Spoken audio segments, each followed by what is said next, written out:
শানি ঘোষ হঠাৎ কোথায় হাওয়া হয়ে গেল? ওই একজন চোখের আড়াল হলেই আমার চিন্তা হয়।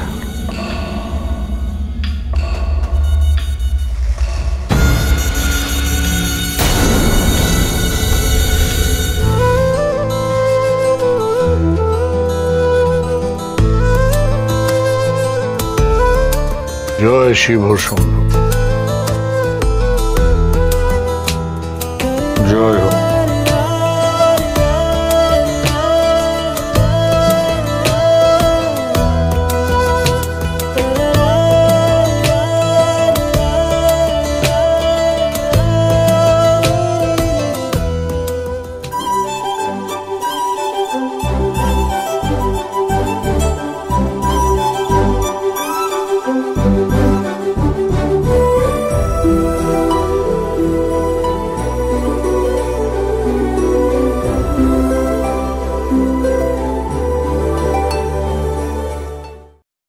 মেজবউ, কাকাই, আমি তোমাদেরকে অনেক বাজে বাজে কথা বলেছি না?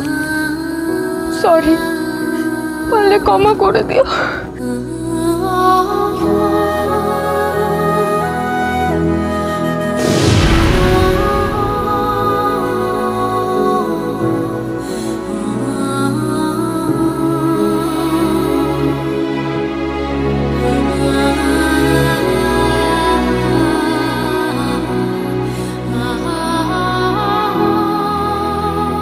বলছি, আমাদের বৌমাকে নিয়ে না আজকে রাত্রে রওনা দিতে হবে। আসলে আমাদের বাড়ির এটাই নিয়ম। গুরুদেবকে প্রণাম করে আশীর্বাদ নিয়ে আমরা আমাদের গ্রামের বাড়িতে যাব কুলদেবীকে প্রণাম করতে। আমাদের বাড়ির মেয়ে তো এখন থেকে আপনাদের বাড়িরও মেয়ে, আপনাদের নিয়ম তো ওকে মেনে চলতেই হবে। মহেশ্বরী, তাহলে ওই সুতীর্থদের সঙ্গে আমিও প্রস্থান করি। কিন্তু গুরুদেব, আপনি চলে গেলে ঘোষবাড়ির শুদ্ধিকরণের কি হবে? হ্যাঁ গুরুদেব, আপনি আজকের রাতটা থেকে যান এখানে, আমি ব্যবস্থা করে দেব আপনার ফিরে যাওয়ার। আপনার কোনো অসুবিধা হবে না গুরুদেব। বলছি যে এটা মেজ বৌদির পাতা ফাঁদে হতে পারে, হ্যাঁ, তাই আপনার কেটে পড়াটাই ভালো।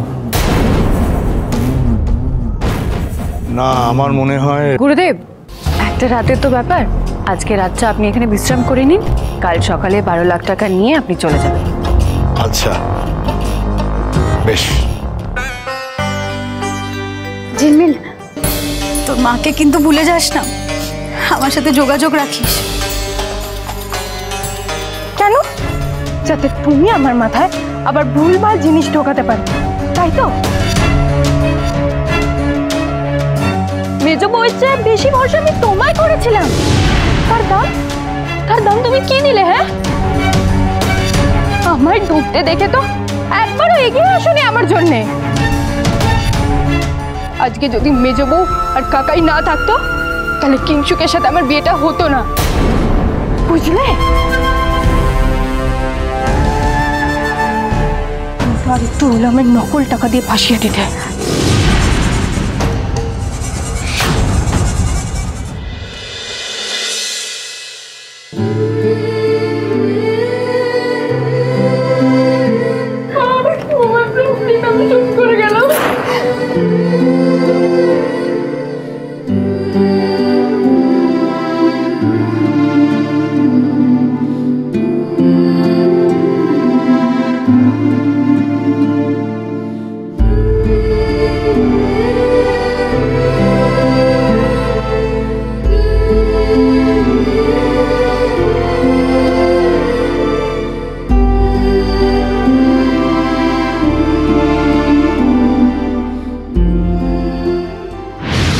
মহেশ্বরী, আমাকে 2 ঘটি জল এনে দে, আমি তোর বাড়ির শুদ্ধিকরণ প্রক্রিয়া শুরু করব।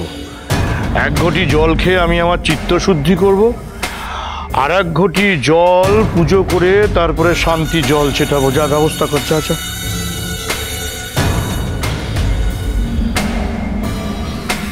শিব শম্ভু, শিব শম্ভু।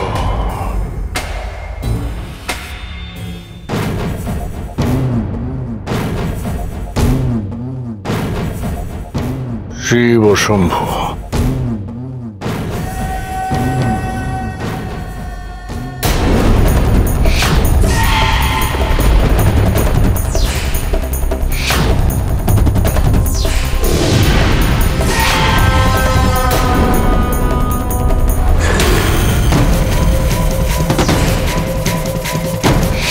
এই মানুষটি আমার গায়ে ইঁটো জল পড়লো বুঝলি, আর আমি হাত মুখটা ধুয়ে আসি।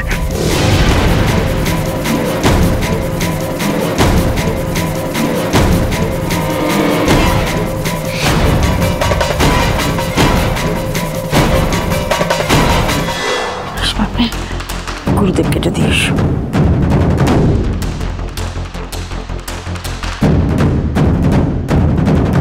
হারাধন বাবু, আপনার গামছা। হ্যাঁ দাও।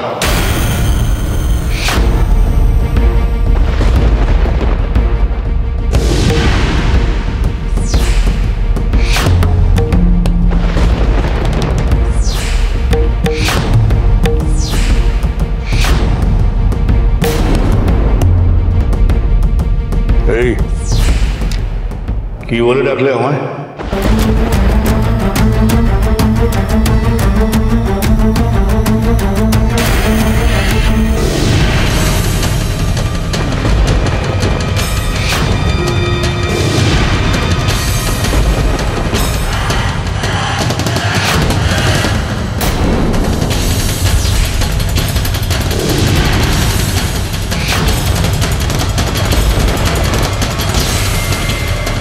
আপনার যে নাম সেই নামেই রেখেছি।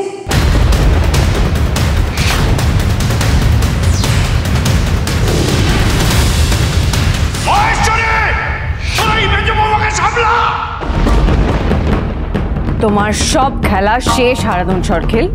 মেজো বৌমা,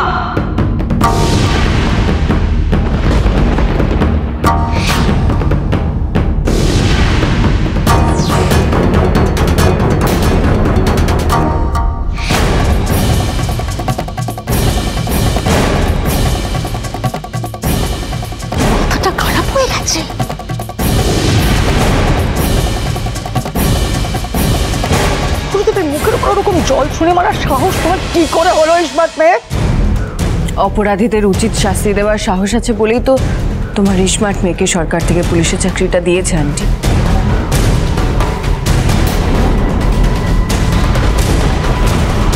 বাড়িতে ডেকে আমাকে অপমান করলি তোরা।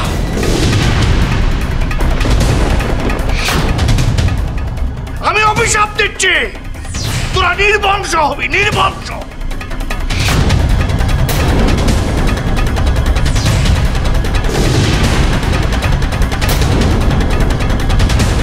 সর্বনাশ, মেকআপ তো ধুয়ে যাচ্ছে। ও হারাধন বাবু, আরে আমার দিকে তাকান, মুখটা আড়াল করে এখান থেকে চলে যান।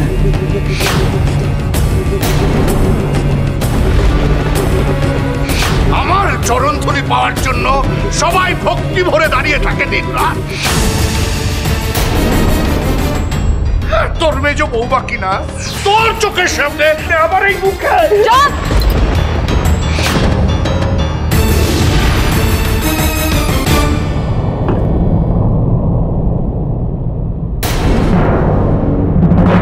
মেজো বৌমা, কি করছো তুমি? উনি না আন্টি, উনি আপনার গুরুদেব নন। এই লোকটা একটা আস্ত বদমাশ।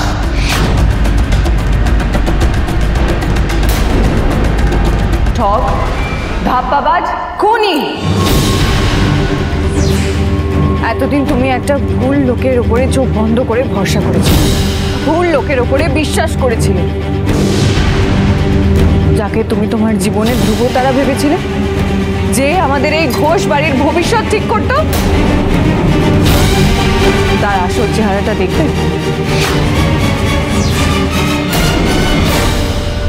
কি হচ্ছে, কি হচ্ছে নাকি? তোর মেজো বৌমাকে থামা, থামা বলে দিচ্ছি, নাহলে কিন্তু আমি অভিশাপ দেবো। তোর বংশ ধ্বংস হবে বলে দিলাম।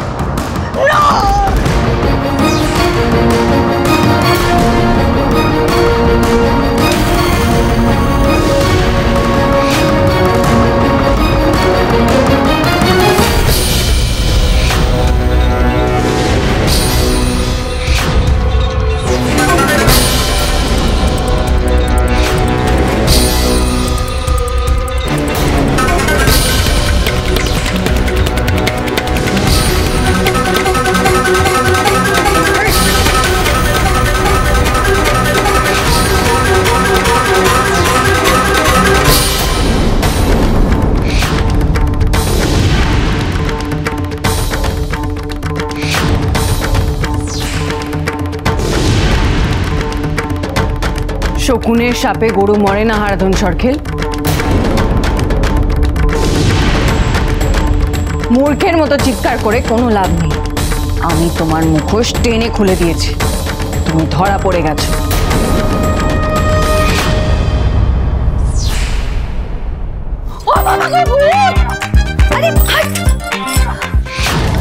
যে ভয়টা পাচ্ছিলাম সেটাই হলো।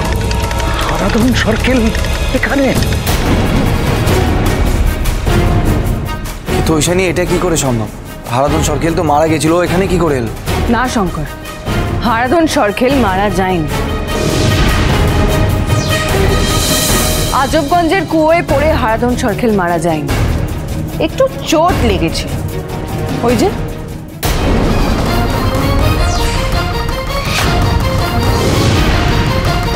ওর পায়ের এই ক্ষতটা দেখে প্রথম দিনই আমার সন্দেহ হয়েছিল, কিন্তু এটা মানতেই হবে যে আন্টির গুরুদেবী যে হারাধন সরখেল, এটা আমার মাথাতেই আসেনি।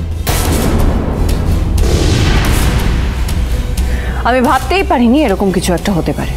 বাকি সবার মতো আমিও ভেবেছিলাম আজবগঞ্জে হারাধন সরখেল মারা গিয়েছে। কি সাংঘাতিক নজর মেজ বউয়ের, ঠিক ধরে ফেলেছে। ওই জন্যই লোকটাকে এত চেনা চেনা লাগছিল। সেই দুষ্টু লোকটারই গুবলু, চিনতে পেরেছিস? ব্যাটা কেমন বউরূপে সেজেছিল। চল লেজে আগুন লাগিয়ে দি। না না, ওর যা ব্যবস্থা করার মাই করবে। আমি তো কিছুই মেলাতে পারছি না স্মার্ট মেয়ে। আমি তো জানতাম যে আশ্রমটা বিতনুদার। আমি তো বিতনুদাকে ছোটবেলা থেকে চিনি। আমি একই তো ভেবেছি বিতনুদা ইনিও তাই বলেছেন যে আমি বিতনু।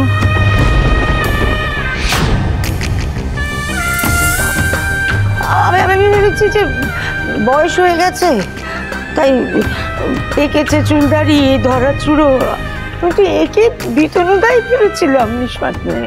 এই সবটাই হারাধন সরখেলের প্ল্যান। এতগুলো মানুষের বিশ্বাস ভরসা নিয়ে এত কাল ধরে এই লোকটা ছিনিমিনি খেলে এসেছে। তোমার বিতনুদা নেই আন্টি। নেই মানে? তোমার বিতনুদাকে এই হারাধন সরখেল ওই আশ্রমের ঘরে পুড়িয়ে মেরেছে।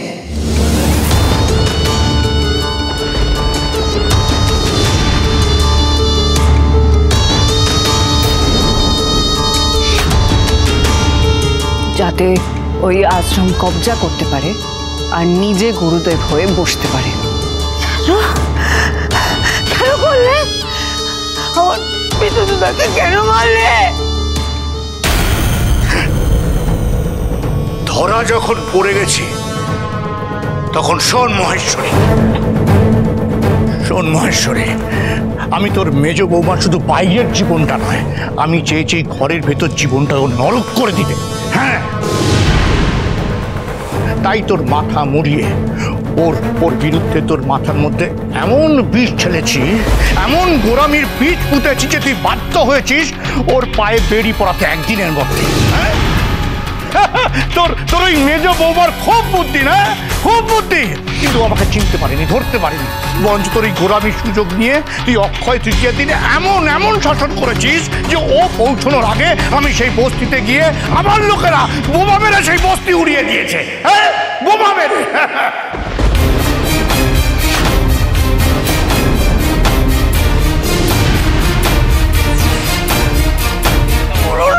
তুমি মানুষকে যখন প্রতারণা করে না তাকে ক্ষমা করা যায়, কিন্তু মানুষ যখন সাধু সেজে প্রতারণা করে তার ঠাঁই নরকে হয় না।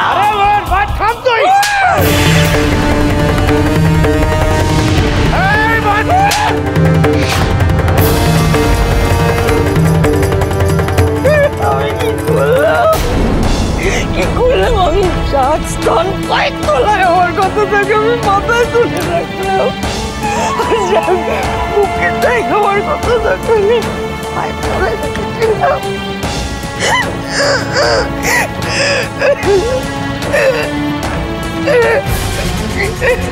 গুরু যখন দেবতুল্য হয়, ভক্তের হাত প্রণামের জন্য তার পায়ের দিকে যায়, আর গুরু যখন তোমার মতো ভণ্ড হয় তখন ভক্তের সেই হাত সপাটের চর মেরে সিধে করতে একবারও কাঁপে না।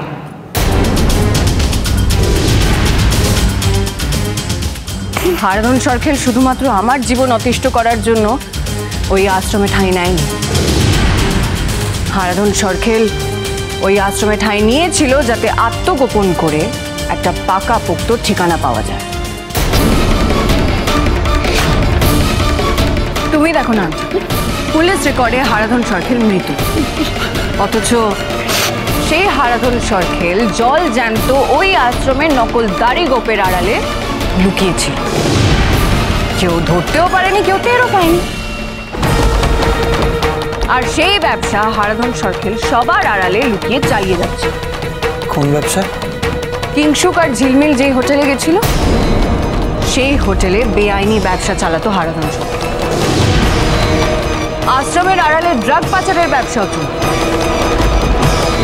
আর পুলিশের চোখ এড়াতে সেই সব টাকা ঢুকতো মোহিত সরখেলের অ্যাকাউন্টে।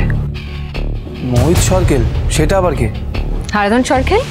এটা কি তুমিই বলবে নাকি আমি বলে দেব?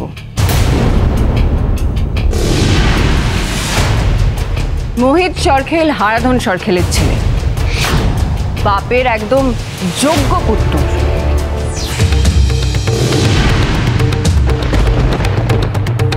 সেও জেল খাটা আসামি। হোটেলের অ্যাকাউন্ট স্টেটমেন্টে এই নামটা দেখে আমার সন্দেহ হয়েছে। আমার যেই খটকা লাগে আমি খোঁজ খবর চালাই এবং ঠিক তারপরেই ঝিলমিলের বিয়ের ব্যাপারটা ঢুকে যায়। আর আজকে গুরুদেবকে দ্বিতীয়বার দেখে আমার খুব চেনা চেনা লাগে। তারপরেই ওনার আশ্রমে আমি খোঁজ খবর লাগাই এবং তখনই কেঁচো খুঁটতে জাত কেউটে ধরা পড়ে।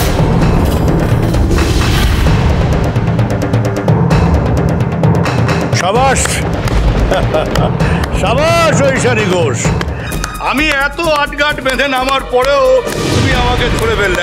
সাবাস। কেউটে সে যতই বিষাক্ত হোক না, জাত বেদেরা তাদের বিষ দাঁত ভেঙে দিতে জানে হারাধন সরখেল। না না ঐশানী ঘোষ, তুমি এই হারাধন সরকেলকে চেনো না।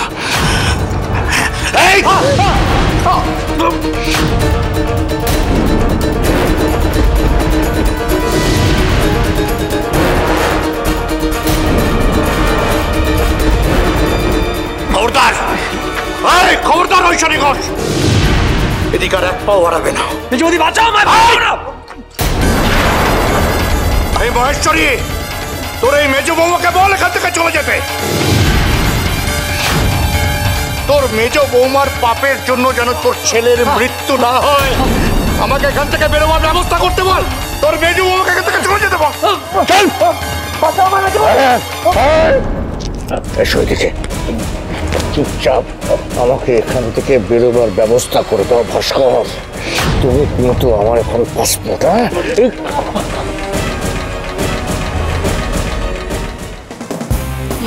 তোর লাট্টুটা দে তো।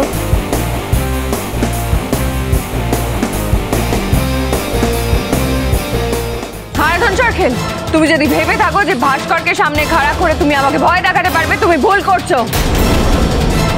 তুমি পালাতে পারবে না, তুমি বাঁচতে পারবে না।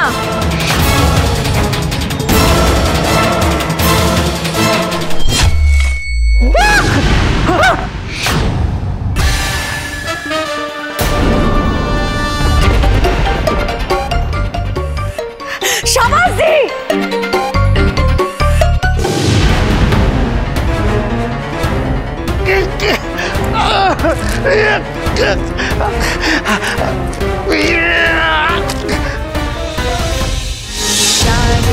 सर्वभूतेषु शक्तिरूपेण संस्थिता नमस्तस्यै नमस्तस्यै नमस्तस्यै नमो नमः या देवी सर्वभूतेषु भक्तिरूपेण संस्थिता नमस्तस्यै नमस्तस्यै नमस्तस्यै नमो नमः या देवी सर्वभूतेषु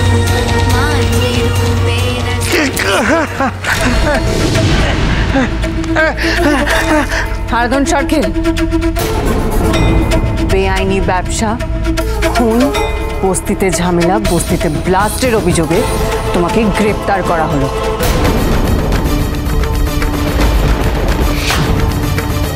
ঐশানী ঘোষ, তুমি প্রথম ভুলটা করেছিলে আমাকে মারার চেষ্টা করে, আর দ্বিতীয় ভুলটা তুমি আজকে করলে। কিন্তু আমাকে জানো তো, এই হারাধন সরকের রক্তবীজের মতো, তাকে শেষ করে দিলেও ওই পোড়া ছাই থেকে আমি আবার জন্ম নেব। তুমি ভেবো না তুমি জিতে গেছো, তোমার শেষের দিন এবার শুরু হলো। নিশ্চিন্তে থেকো না, দিন গুনতে থাকো ঐশানী ঘোষ।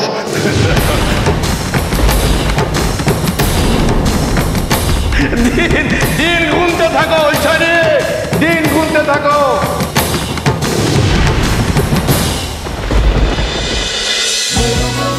হরগৌরী পাইস হোটেল, সোম থেকে রবি প্রতিদিন রাত 10টায় স্টার জলসায় ও ডিজনি প্লাস হটস্টারে। স্টার জলসার প্রিয় শো দেখার জন্য সাবস্ক্রাইব করুন আমাদের ইউটিউব চ্যানেলে এবং আপডেটেড থাকার জন্য প্রেস করুন বেল আইকন।